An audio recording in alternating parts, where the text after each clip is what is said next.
So a sure sign of a great tech product is one that doesn't try to reinvent itself every couple years. The wheel, for one, still round.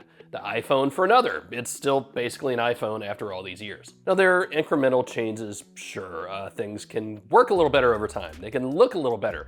But the fundamental purpose of those things, the wheel and the iPhone, for example, still exactly the same. And that brings us to the third iteration of the Amazon Fire TV Cube. It's still a cube, still Amazon Fire TV, it's still part Echo. Now it just works a little better, and it looks a little better, and it basically does everything a little bit better. But yeah, there's a little more going on here, so let's dive into it.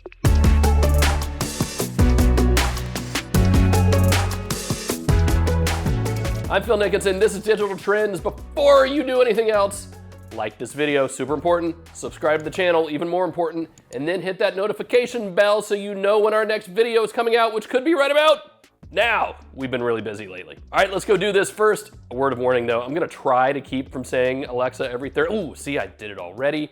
It might happen. So if you've got an Amazon Echo laying around, maybe go mute it just in case. Sorry, not sorry. First, some basics of the new Amazon Fire TV Cube. So this new version retails for about $139.99, but there's a pretty good chance that you will be able to find it on sale, if not immediately, relatively soon, especially as we get closer to the holidays. Now note that this Fire TV bundle does not come with the Alexa Voice Remote Pro. It just has a normal Fire TV OS voice remote. It does control your TV.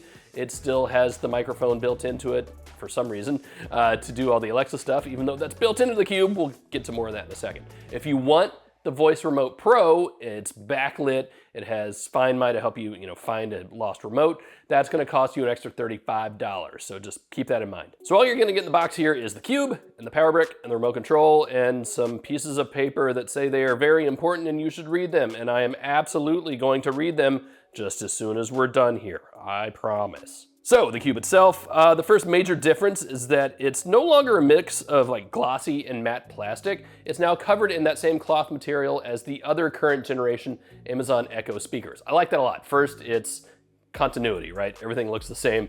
That's good. Second, you won't get fingerprints all over this thing when kids and spouses and yourself pick it up. That's a good thing. So let's flip things around to the back. That's where we really first start to see things that are different. And you'll notice, first and foremost, the new HDMI in port. We'll talk more about that in a second. It's simultaneously a big deal and kind of not a big deal. We'll get there. You'll note there's also a full USB-A port, and that's good because you can plug in external storage, and you might really want to do that. Out of the box, you only end up with about 10 gigabytes of storage on board after the operating system and all that.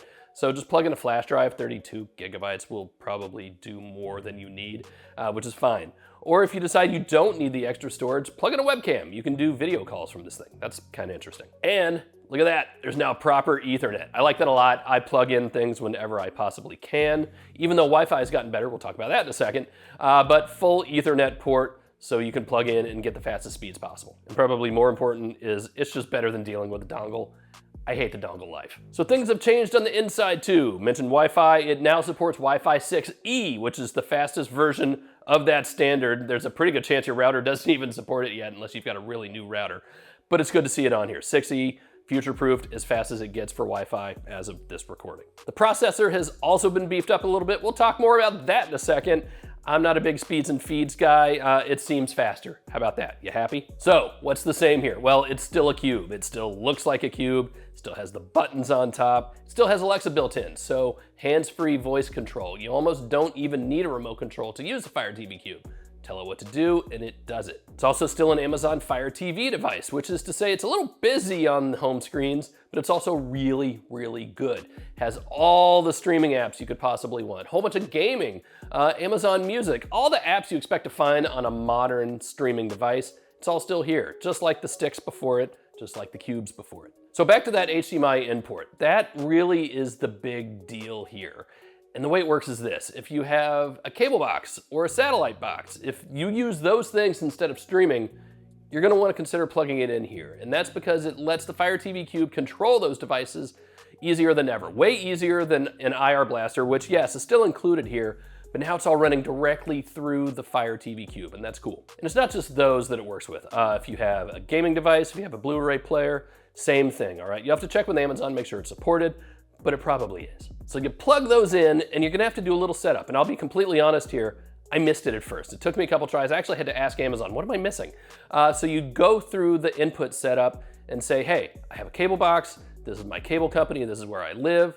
And now it's gonna get really smart. Now it's gonna let you say, hey, change the channel to ESPN on cable, and it's gonna switch over to cable. Or hey, change to Fox on cable, and it will change to Fox on cable. Or change to ABC on satellite, it'll switch to satellite. Whatever you've hooked it up with, it's gonna figure it out. Now, another little bit of honesty here, I'm not actually the target market, I think, for that sort of thing, and that's fine.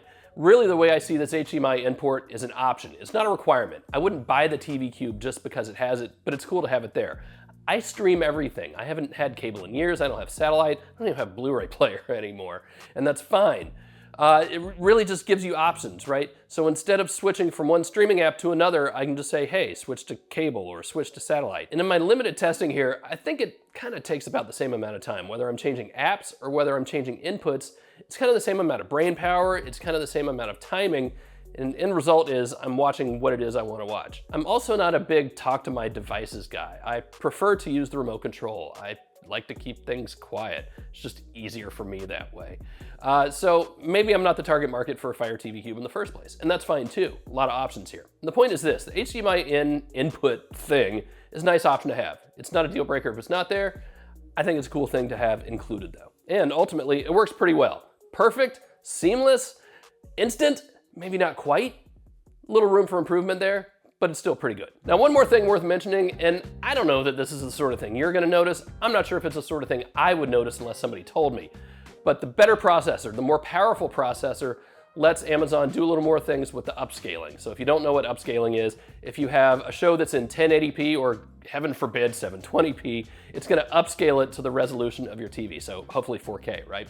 Now, they're not just putting more pixels on the screen, they're gonna try to refine those pixels too. They're gonna sharpen things up, clean it up a little bit, try to make it look better. Amazon is not new at this, okay? Other companies have done it for years. Amazon has probably done it before as well.